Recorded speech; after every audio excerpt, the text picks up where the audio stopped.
All right, so you're drowning in reports about Balu Forge Industries Ltd, right? Need the key insights. We're here to help. Let's deep dive into Balu Forge and see what we can find. They're in some pretty exciting sectors, especially in India. Yeah, those reports paint a pretty interesting picture of where things are headed. Look, the railways, huge modernization happening there. Right, and a surge in domestic defense production. Oh, and the auto industry. That's just exploding, particularly with the rise of new energy vehicles. Yeah, the reports show that globally the passenger vehicle market had some mixed results last year in 2023, Yeah, but some declines in Western Europe. right. But India is a whole different story. They're on track to be a major global player by 2030. Absolutely. And Balu Forge, they've got a pretty diverse portfolio. Yeah, it seems like they're really well positioned to take advantage of all that growth. So tell me, what do they actually produce? They manufacture and supply all kinds of precision engineered products, like crankshafts, Okay. forging components, to all sorts of industries. Railways, automobiles, defense, renewable energy. It seems like they've got a figure in every pie, like you said. Yeah, it's a smart approach, wouldn't you say? Not putting all their eggs in one basket. It definitely seems like it. Yeah. And they're not just focused on India, are they? Nope. Their reach is global. Over 80 countries across 6 continents. Oh, wow. They've even snagged exclusive supplier status to the defense forces of 2 major European countries. So how do they get to be such a big player? What's their business model like? Well, they started back in 1989, focused on precision engineering. Okay. And over the years, they've strategically expanded to include those complex machined components. Their whole supply chain is really tailored to the needs of the forging and precision equipment sectors. Sounds like they've been very deliberate about how they've grown and expanded over time. Yeah, very much so. And one of their key strengths, it's highlighted in their management discussions, is their ability to adapt to changing customer needs. That's got to be pretty important in today's market. Oh, absolutely. Everything changes so fast. Yeah. They focus on personalized products and building those strong relationships with their clients. Okay, so they're in the right industries at the right time with a broad reach. But let's talk numbers. What are their financials telling us? Well, their revenue in FY24 just skyrocketed. Yeah, the reports show a 71.40% jump compared to the previous year, Yeah. over 55,985 lakhs. That's pretty remarkable. And it's not just revenue. Their profitability also went through the roof. What, like 140.73% increase in profit in FY24? You got it, reaching a massive 9,367 lakhs. Okay, so what's driving this financial success? What's fueling all this growth? Well, a lot of it comes down to their strategic focus. Right. They're laser focused on their core competencies, but they're also exploring those new technologies. So they're keeping an eye on the future. Exactly. You got to strike a balance between the present and the future. Yeah, and it seems like they're also working on what's called backward integration, right? Taking more control of their supply chain.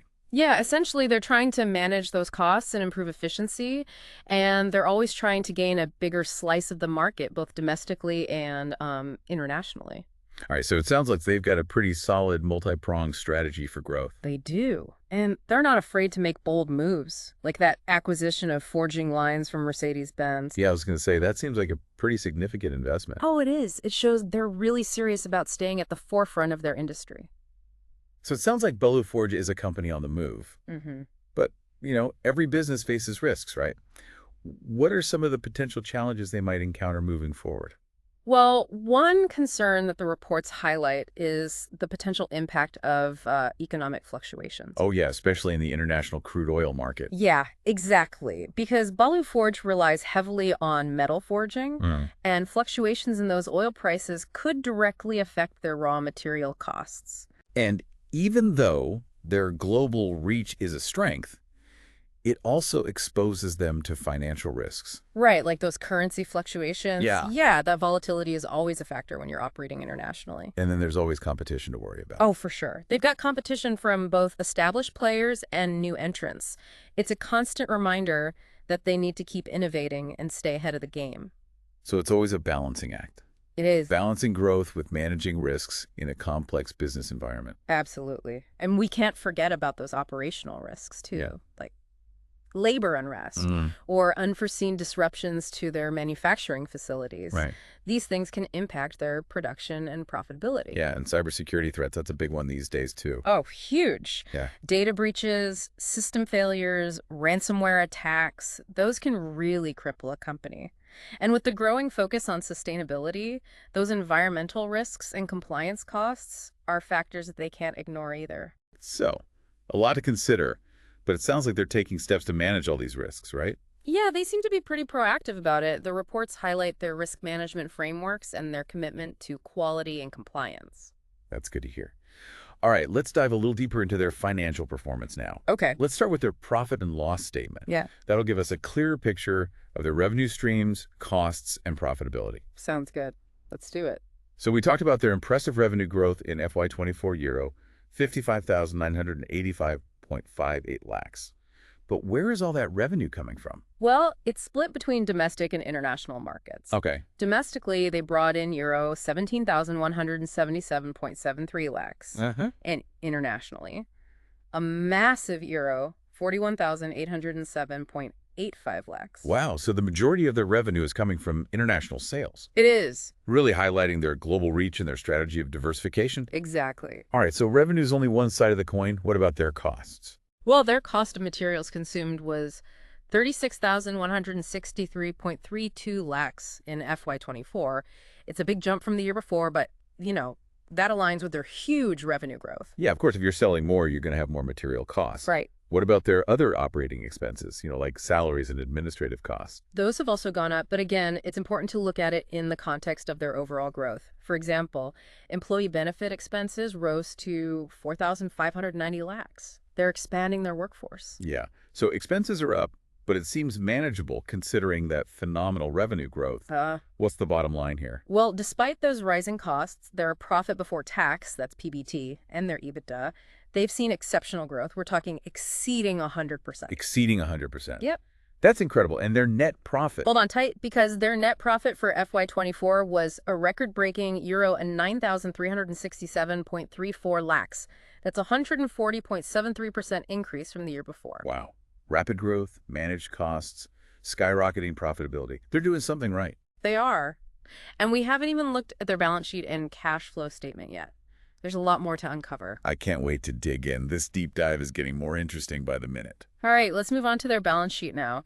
It gives us some insight into Balu Forge's financial stability and how they're managing their assets. Sounds good. What's the story their balance sheet is telling us? One key figure that stands out is their current ratio. In FY24, it was a solid 3.69 times. Okay, remind me what that ratio means again? Sure. So the current ratio tells us how easily a company can cover its short-term debts with the assets it has readily available. So basically, can they pay their bills? Exactly. A higher ratio like Balu Forge's 3.69 means they've got way more assets than liabilities. It suggests they've got strong working capital management and a healthy financial position. They can pay their bills without breaking a sweat. That's right. That's good news for anyone considering them as an investment. What other interesting bits can we find on their balance sheet? Well, their debt-to-equity ratio also improved. It's down to 0.09 times in FY24. What does that tell us? The debt-to-equity ratio, it measures how much debt a company is using to finance its assets compared to, the money invested by its owners. A lower ratio, like what Balu Forge has at 0.09, means they're not relying so much on borrowed money. They're using more equity to fund their operations. And that's a good thing? Generally, yes. It means they're less exposed to interest rate changes or economic downturns. They're managing their debt pretty carefully, which is great for long-term stability. Sounds like a responsible approach. They're not just recklessly chasing growth, they're focused on their financial health too. Right. Now, let's look at their cash flow statement. This gives us a look at how their cash is actually moving, in and out of the business. So it's about more than what they own or owe. It's about how they're actually using their money. Precisely. And one key takeaway here is that they're generating a lot of cash from their core operations. In FY24, that was 14,787.07 lakhs, a significant jump from the previous year. So their business is a real cash cow. That's a direct result of their efficient operations and high profitability, right? You got it. What are they doing with all that cash, though? Well, a good portion of it's being reinvested back into the business. Remember those strategic acquisitions we talked about? Right. They've been investing a lot in their new Belgadi project and in acquiring assets from Mercedes-Benz. Exactly. Those moves are all about boosting their production capacity so they can be ready for future success. Seems like they're really putting their money where their mouth is. They are. These investments are expected to bump their production capacity up significantly, putting them on track to reach 32,000 TPA by the second quarter of FY25. It's a bold target.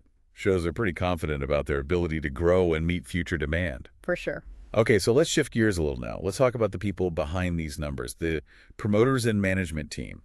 Who are they? Well, the company is led by Managing Director Jaspal Singh Chandok. Right. And it seems like corporate governance is a big priority for them. They've got several committees to oversee different parts of the business, an audit committee, a nomination and remuneration committee, a stakeholders relationship committee. They do. That structured approach really shows their commitment to transparency and accountability. It's a good sign for potential investors. It shows they're being responsible. Right. And what about their board of directors? It's a mix of executive and independent directors, which is a good sign. They want to make sure different perspectives are being considered in the decision-making process. Makes sense. All right, let's go back to those risks we discussed earlier. Can you tell me a little more about those potential challenges Balu Forge might face? Of course. As we mentioned, those economic fluctuations, particularly in the international oil market, are a key concern. If oil prices jump up significantly, that could squeeze their profit margins, since they're so reliant on metal forging, which needs a lot of energy. Yeah, that's a good point. No company is completely immune to external factors, even if their industry seems stable. Exactly. And their global footprint, while it offers a lot of opportunity, also exposes them to those financial risks like currency fluctuations. Right, it's a balancing act. Global reach brings both rewards and risks. It does. What about competition? How competitive are their key sectors? Competition is definitely something to keep in mind. They're up against both established players and newcomers to the market, especially with these industries continuing to grow. Balu Forge will need to keep innovating to stay ahead. It's a race, isn't it? It is. Okay, so what about operational risks? What kind of disruptions could they face? Well, labor unrest is one potential risk highlighted in the reports. That could really disrupt production and affect their ability to meet orders. And then there's always the risk of unforeseen events, like natural disasters or accidents at their facilities. Yeah, those could definitely impact their bottom line. And then there's cybersecurity, which is a major concern for any company these days. Absolutely. Data breaches, system failures, ransomware attacks, that can all be devastating. Balu Forge needs to invest in top-notch cybersecurity to protect themselves. And they need to be mindful of their impact on the environment and society, especially with the growing focus on ESG factors. Right, you're right. They operate in industries that have a pretty significant environmental footprint. So managing that and making sure they're meeting all those regulatory requirements will be essential. Investors are paying more and more attention to ESG performance, too. They are. Balu Forge will need to really show their commitment to sustainability if they want to keep attracting investors. It sounds like they've got a lot to juggle. Yeah. But they seem to be pretty proactive about managing those risks. They do. The reports emphasize their strong risk management systems and commitment to compliance. That's reassuring.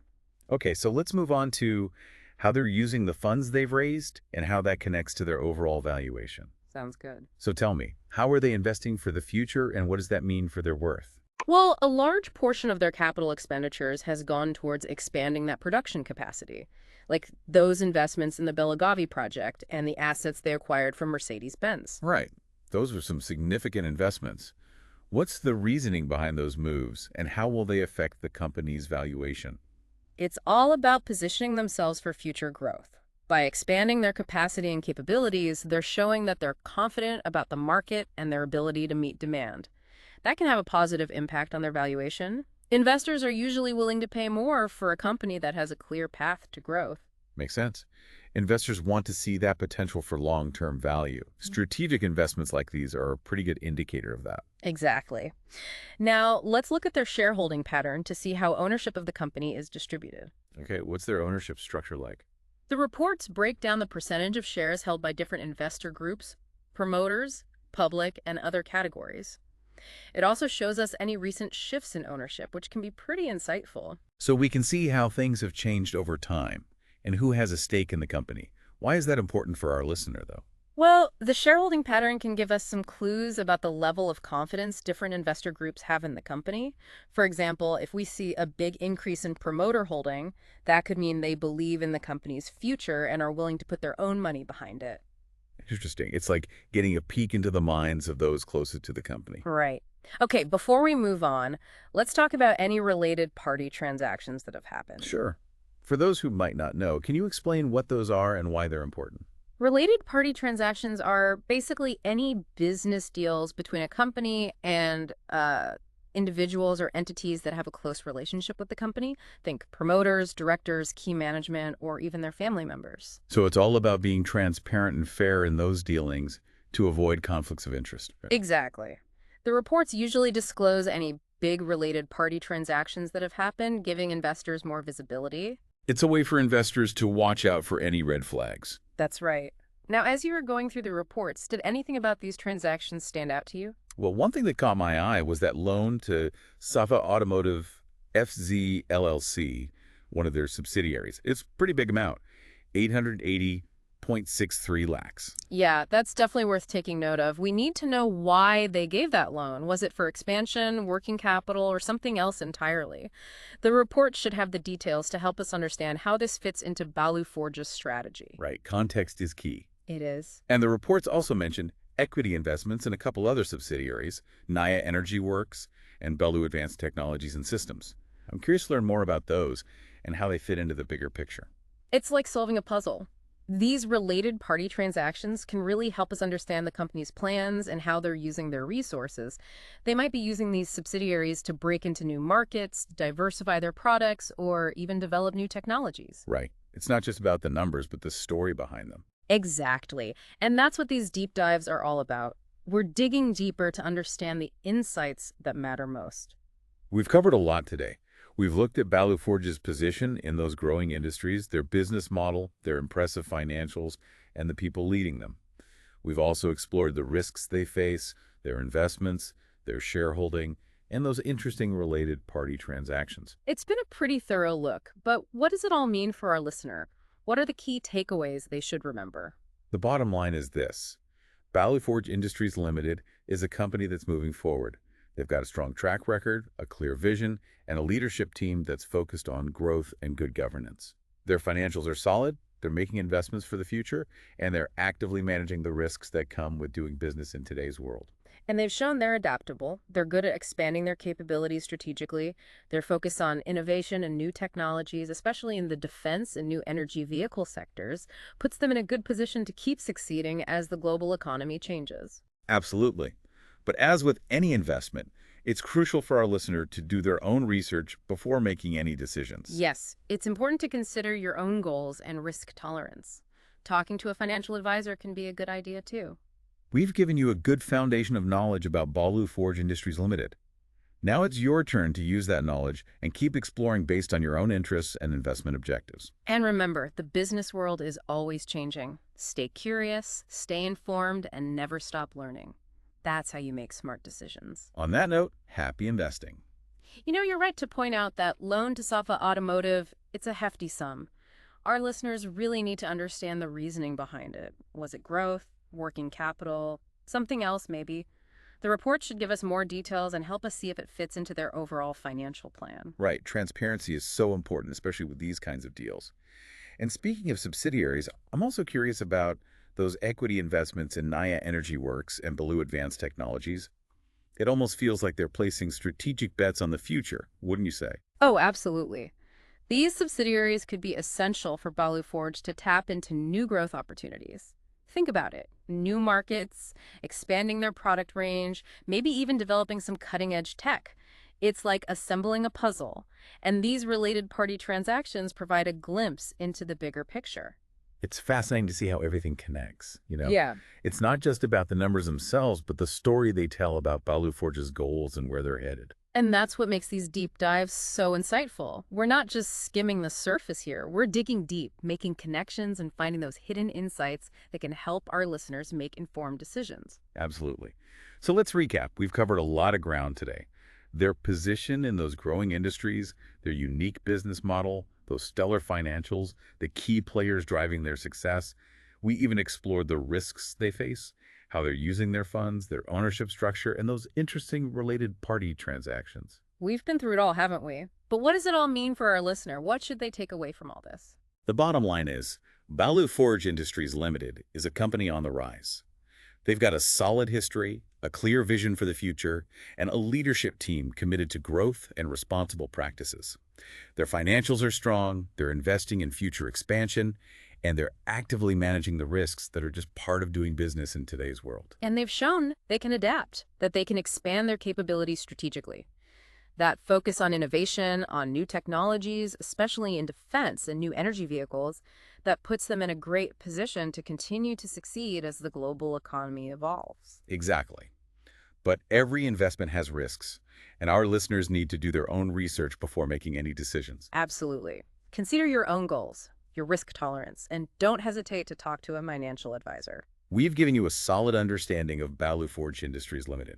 Now it's time for you to take that knowledge and explore further based on your own investment interests. Remember, the business world is constantly changing. Stay curious, stay informed, and never stop learning.